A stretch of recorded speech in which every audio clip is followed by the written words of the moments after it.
Miss Tunisie qui a eu lieu le 5 avril 2014. 18 jeunes demoiselles, plus belles les unes que les autres, ont été sélectionnées pour faire leurs preuves et convaincre la Tunisie qu'elles sont dignes de représenter la splendeur de ces femmes. Les candidates à Miss Tunisie sont des Miss régionales représentant différentes régions du territoire tunisien.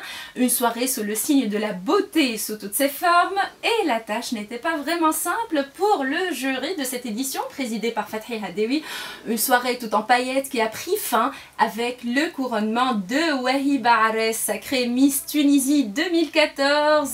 Et ce matin, j'ai le plaisir de recevoir Madame Aïda Antar, la présidente de l'association culturelle Tej et la présidente du comité d'organisation de Miss Tunisie. Bonjour et bienvenue sur RTCI. Bonjour et merci de l'invitation, merci RTCI d'avoir été toujours depuis la création de Miss Tunisie à suivre cet événement. Réellement un grand merci à RTCI.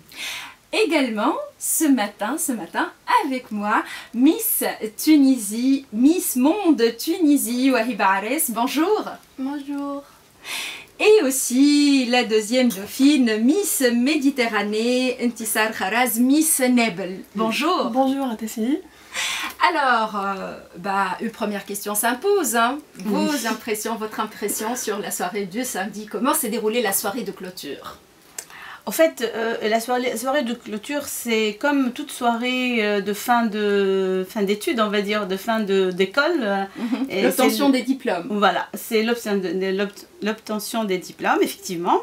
Elle aurait pu être beaucoup mieux si on avait le temps réel pour l'organiser. On n'avait pas eu le temps puisque c'était prévu en direct dans un studio.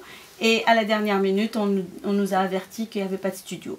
Donc, en une semaine, on a dû organiser une soirée qu'on n'était pas du tout censé au départ organiser nous-mêmes. Voilà, donc ça a atterri avec une petite soirée au lieu d'une grande soirée comme on voulait. C'est pour ça que cet après-midi, j'invite tout le public, tous les auditeurs d'RTCI, de participer avec nous à l'avenue Habib Bourguiba à partir de 19h30 à la marche sur un tapis rouge de nos Miss. D'accord. Et à partir du théâtre municipal jusqu'au Parnasse, là où on aura un cocktail à 20h. Et suite à ça, on fera la projection de la soirée finale de Miss Tunisie, montée par la société partenaire de production que nous avons avec nous, qui nous a accompagnés pendant les 3 semaines de l'école de Miss. D'accord, donc tout le parcours des Miss depuis le début. Ce soir, la projection à partir de 19h30, d'abord avec la marche. Ensuite, il y aura la projection de la soirée finale. Alors, on va revenir à cette soirée, à la soirée du samedi 5 avril. Comment s'est déroulée la soirée? Quel était le programme?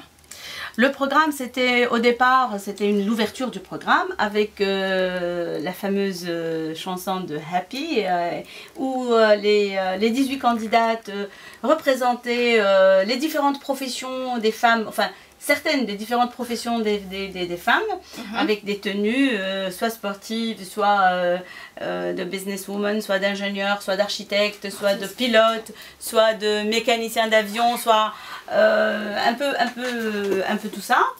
Et c'était pour signaler que la femme tunisienne est heureuse en 2014 et qu'elle est battante et qu'elle veut aller vers l'avant et qu'elle veut construire un pays bien meilleur. Oui, une femme épanouie.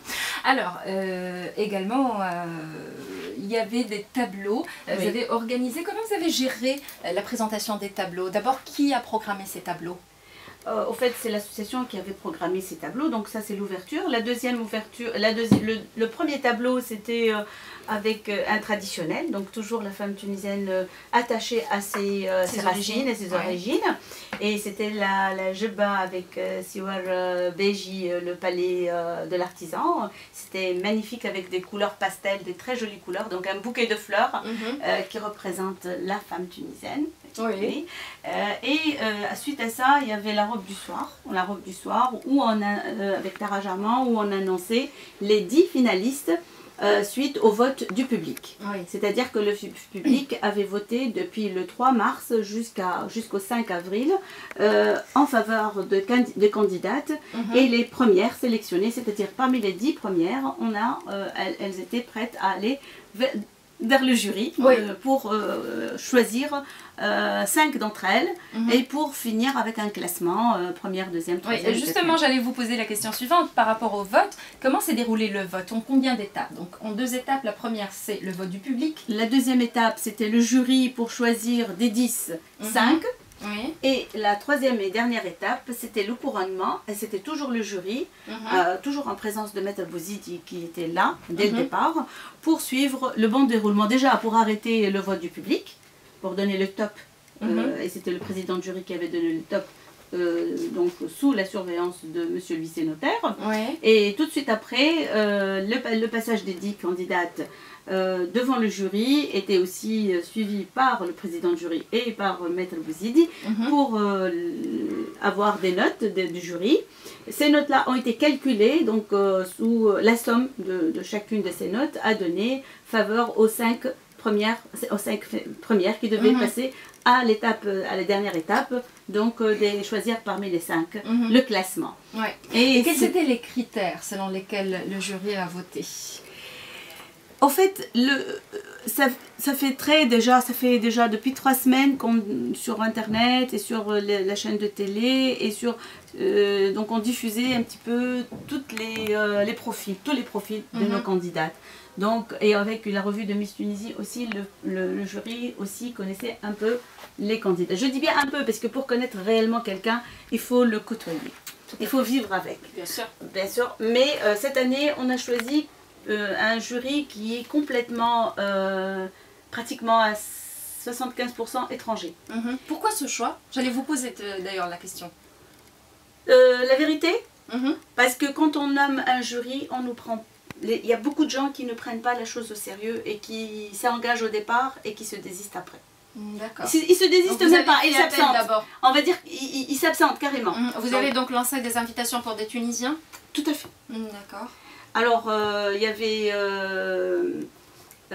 Saif Lawiti qui était là, et Sifat Hadew aussi qui était là aussi. Il y a Véronique aussi qui était là. Les autres, c'est des étrangers et c'est des présidents de comités étrangers. Donc, c'est pas n'importe qui. Oui, donc, c'est le président de Miss Belgique, c'est le président de Miss Méditerranée, président de Miss Égypte et président de Miss Algérie. Donc, une crédibilité 100% assurée avec la présence d'un huissier-notaire. Donc, on ne peut pas dire que c'est pas des professionnels, au contraire. Et la tâche n'était pas vraiment simple.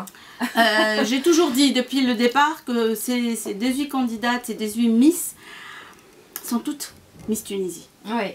Parce qu'elles sont excellentes. Sincèrement, moi je plaignais déjà au fond de moi-même les jurys parce que je me disais quelle belle tâche ils ont, parce qu'ils ne vont pas pouvoir choisir, ils ne vont pas être transigeants dans le choix. Donc quel que soit le choix des 5 et le classement, moi je suis satisfaite parce qu'elles sont magnifiques.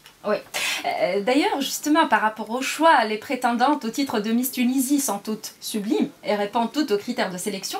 Mais quel est, d'après vous, vous qui avez côtoyé les filles depuis pendant plusieurs jours, quel était le point fort de Wahiba qui a fait basculer les voix pour son compte? Wahiba, à mon sens, elle est assez grande déjà, elle est très grande par rapport à toutes les autres déjà, et c'est impressionnant, ça impressionne qu'on ne le veuille pas. Elle a une très très belle démarche aussi, un très beau maintien aussi, qui montre une assurance, une grande assurance, qui peut-être parmi d'autres manquait un peu. Et ça on le sent déjà par la démarche, et comme c'est des professionnels, donc ils savent tout de suite comprendre la personnalité de chacune. En plus, ils connaissent les critères internationaux, ils ont l'habitude. Chacun d'eux, le président de Miss Égypte, il fait Miss Monde, il fait Miss Univers depuis des années, depuis une vingtaine d'années. Donc il connaît les critères internationaux. Et Miss Monde, c'est pas une petite affaire, c'est pas seulement le côté physique, c'est aussi l'engagement, c'est l'assurance, il faut beaucoup de volonté aussi, beaucoup de force de caractère pour aller à ce genre de compétition qui dure 3 semaines quand même. C'est pas, donc c'est presque un mois même. Et partir toute seule 3 semaines, un mois, avec tous les jours une compétition, parce que c'est tous les jours une compétition, c'est pas facile. Donc ils ont peut-être détecté en elle plus d'assurance que pour d'autres. Je dis bien peut-être, parce que en fait, je ne peux pas, personnellement, je n'ai jamais discuté et je n'ai jamais intervenu au profit d'une ou de l'autre. Oui. L'année dernière, j'ai intervenu contre une des candidates parce qu'elle était réellement irresponsable et j'avais peur, comme ça, elle avait un physique intéressant et tout, j'avais peur qu'elle passe. Donc j'ai prévenu et j'ai montré les preuves de son inconscience et de son manque de respect de l'engagement. Là, sincèrement, quelle que soit la fille qui aurait eu ce titre ou les deux autres titres, sont... Le projet peut-être aussi qu'a présenté Wahiba peut avoir un rôle, hein, parce que je crois savoir, elle est la seule à avoir présenté un projet environnemental. Tout à fait. En répondant aux questions de jury. Et, voilà. et qui touche réellement sa région qui a vraiment un problème réel, comme celui de Gebs ou d'autres régions. Mais elle a touché et c'était... toutes les filles ont proposé des projets de leur choix, elles-mêmes. C'est-à-dire que ça n'a jamais été imposé par nous. Non, non, pas du tout. Ou proposé par nous. C'était leur choix selon ce qu'elles sentaient comme besoin réel dans la société actuelle. Ouais. Alors, je ne vais pas trop vous faire patienter les filles. Hein. On va parler quand même un peu. Alors, comment vous avez vécu l'annonce du résultat? Je commence par toi, Wahiba.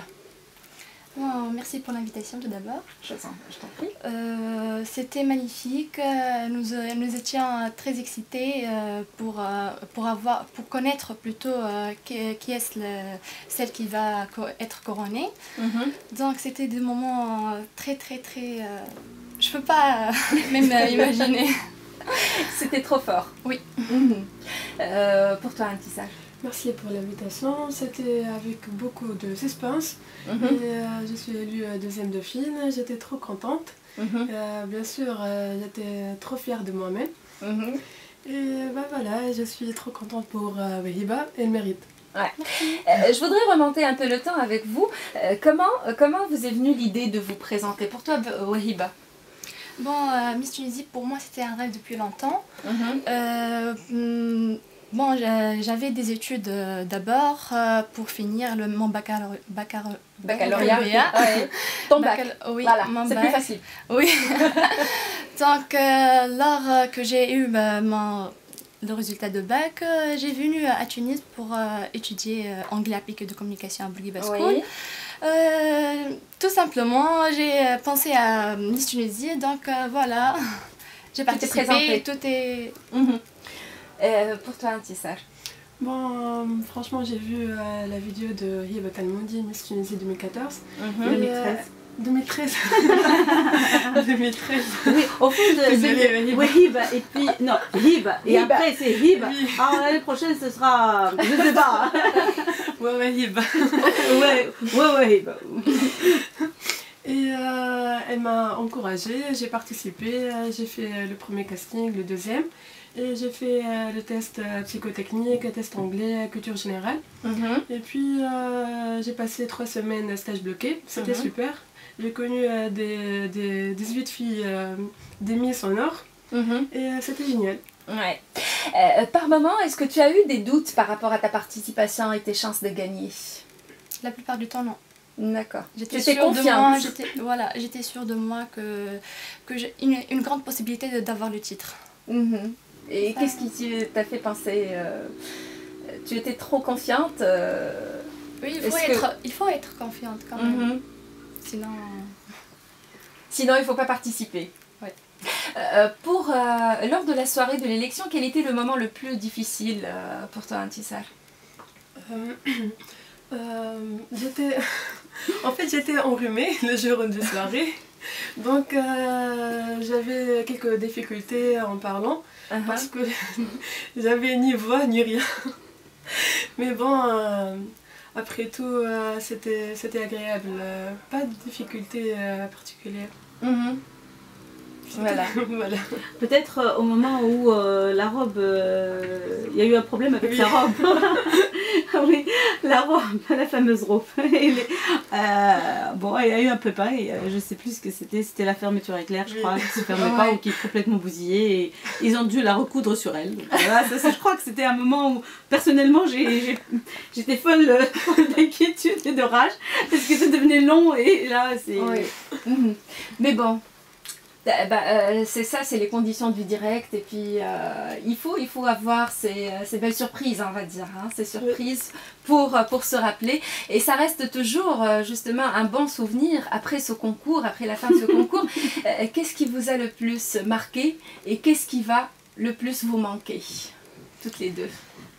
Lors de la soirée d'abord, qu'est-ce qui t'a le plus marqué? On a travaillé ensemble toutes les 17 Miss avec moi. On a été coopératives ensemble. Notre expérience à Hammamet, durant le stage, on a appris beaucoup de choses. C'est tout. Et qu'est-ce qui va le plus te manquer? La vie ensemble, avec les autres Miss, nos expériences, nos cours ensemble. Mais vous allez, je crois, toutes garder le contact. Oui, bien sûr. Oui, voilà. mais pas comme d'habitude. Nos coachs aussi. Pour toi, Intisal, qu'est-ce qui t'a le plus marqué? L'encouragement de mes parents, de mes amis, ma région. Et bien sûr, les autres Miss, on était comme une famille. Voilà. Nos coachs, nos éducations, on a appris plusieurs choses comme savoir-vivre, savoir-faire, communication, chorégraphie. Voilà. Alors, pour les jeunes filles qui sont peut-être à l'écoute et qui veulent éventuellement participer aux prochaines éditions de Miss Tunisie, il y en aura certainement, hein, Madame Aïda Anta. Avez-vous un conseil à leur donner, vous qui êtes déjà passée par cette expérience? En fait, c'est une belle expérience qu'il faut essayer. Il faut garder la confiance en même. Il faut être modeste aussi. Et pourquoi pas, celle qui me coûte, elle pourra être une Miss un jour. Oui, l'année prochaine peut-être. Elles peuvent déjà s'inscrire sur www.misstunisie.org et s'inscrire pour 2015, qui sera le 4 avril prochain, Inch'Allah. Déjà, vous avez commencé. D'ailleurs, je vais vous poser justement une question par rapport à la prochaine édition. Mais avant cela, une année bien remplie s'annonce déjà pour toi, Wahib. As-tu déjà pensé comment gérer ta vie professionnelle et ta vie personnelle? Je vais essayer tout d'abord bon, en fait, j'ai des études, j'ai des DS à faire, à passer. Donc, je vais essayer de mettre les deux choses en parallèle. Mes études et mon expérience à Miss Tunisie 2014. Donc, et ta mission surtout. Voilà. Oui. Parce que je crois que c'est une lourde mission. Quelle sera la mission de Miss Tunisie 2014, Madame Aïda? Première chose, réaliser son projet. Donc au niveau de la pollution de sa région, ça. De toute façon, elle est appelée à le réaliser, à le filmer et à le prendre avec elle pour Miss Monde. Parce que pour Miss Monde, il faut pour Miss International aussi et pour Miss Méditerranée, les projets sont extrêmement importants. Et c'est pas le projet en lui-même qui est important, c'est l'exécution du projet, la réalisation du projet. L'application. Ça d'une part, d'autre part, chacune d'elles doit avoir un talent. Et donc comme Wahiba chante, donc maintenant elle doit travailler sur ça. Elle doit être excellente au niveau de ce don et de ses talents. Donc elle a beaucoup à faire de ce côté-là, déjà pour préparer Miss Monde, ça d'une part. D'autre part, il y a beaucoup bien sûr, de travail humanitaire, tout ce qui est associatif, tout ce qui est SOS, tout ce qui est Omni-IT Association, tout ce qui est des enfants handicapés. Donc ça, ça rentre automatiquement dans son planning.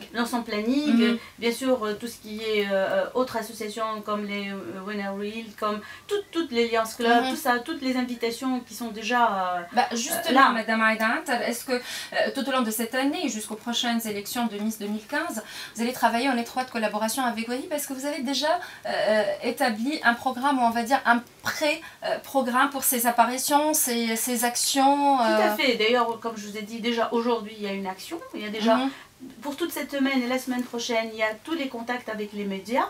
Hier aussi, c'était aussi avec d'autres médias, radio et télé et tout. Donc on va continuer pour ça les premiers jours déjà. Oui. Après cela, il y aura bien sûr les visites pour les sponsors Ouais. déjà. Que ce soit Tunisair ou les autres hôtels et tout ça, oui. Bon. Oui, voilà. Voilà. C'est notre. Excusez-moi. Vos sponsors. C'est notre. non, J'espère c'est- qu'on aura un jeu hein, tout à l'heure, média, mais j'allais le dire. De toute façon, c'est notre compagnie nationale et c'est Oui. pas un privé. On doit le promouvoir Oui. quel que soit, même s'il n'était pas sponsor. Ouais. Alors, après ces 3 jours de repos et de recul, je vous demande d'évaluer par vous-même, comme ça, dans un premier temps, cette édition. Est-ce que vous pouvez nous dire ce que vous êtes satisfaite du déroulement de cette édition? Je suis satisfaite de toute l'opération. Toute l'opération depuis le départ du casting jusqu'à les derniers jours où on était défaillant parce que l'étoffe du travail était importante et on n'était pas préparé pour organiser nous-mêmes la soirée finale. Ouais. Donc on était brouillon. Je suis désolée de le dire, mais on n'avait pas le choix. On ne pouvait pas retarder parce que justement ces jeunes filles sont des étudiantes et doivent rentrer chez elles. Le séjour à l'hôtel était déjà à terme, donc c'est bon. Nos invités internationaux étaient déjà sollicités, leurs billets sont partis, tout était organisé. Donc on ne pouvait pas retarder d'une semaine pour prendre le temps de bien organiser la soirée finale. C'est au niveau, surtout, les organisations de la salle qui étaient complètement défaillantes et des coulisses qui étaient complètement défaillants. Au niveau chorégraphie et tout, tout aurait pu être parfait s'il n'y avait pas certaines personnes qui ont intervenu pour casser un petit peu les VTR qui ne sont pas passés, parce qu'il y avait des VTR qui étaient déjà prêts. Qui seront projetés ce soir. Oui, tout sera projeté ce soir pour montrer le travail réellement qui a été fait et un peu ce qui aurait pu être cette soirée finale, que nous sommes fiers du résultat, mais que nous serons de sorte que la prochaine édition sera Meilleur. sûrement dans de meilleures conditions.